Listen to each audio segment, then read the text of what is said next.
ഇവിടെ വരുന്ന പേഷ്യൻസ് ഉണ്ടല്ലോ, ഇവിടെ വരുന്ന ഗർഭിണികൾ, പ്രസവിച്ച അമ്മമാർ, അവരൊക്കെ അവര് ഈ പോസ്റ്റ്നേറ്റൽ കെയറുകളെല്ലാം ഇവിടെ ഹോസ്പിറ്റലിൽ വന്ന് വൈദ്യരത്നം ഹോസ്പിറ്റലിൽ വന്നാണ് എടുക്കുക, അതോ നമ്മൾ വീട്ടിലേക്ക് പറഞ്ഞു ചെയ്യാനുള്ള കാര്യങ്ങൾ പറഞ്ഞു വിടുകയാണോ ചെയ്യാറുള്ളത്? നമ്മൾ ഹോസ്പിറ്റലിൽ വന്നിട്ട് തന്നെയാണ് പോസ്റ്റ്നേറ്റൽ കെയർ ചെയ്യുന്നത്.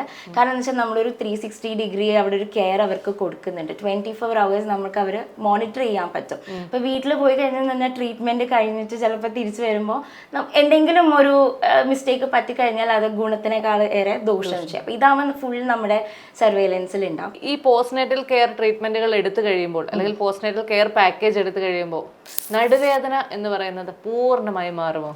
പൂർണ്ണമായിട്ടും അത് പോസ്റ്റ്മോർട്ടത്തിൽ മാറും. ഈ പ്രഗ്നൻസിയിൽ ഉണ്ടായിരുന്ന നടുവേദന ട്രീറ്റ്മെൻറ്റ് എടുത്തില്ലെങ്കിലും അത് കംപ്ലീറ്റ് ആയിട്ട് മാറും. നമ്മൾ മര്യാദയ്ക്കുള്ള എക്സസൈസും ഡയറ്റും ഒക്കെ ഫോളോ ചെയ്താൽ മാറും.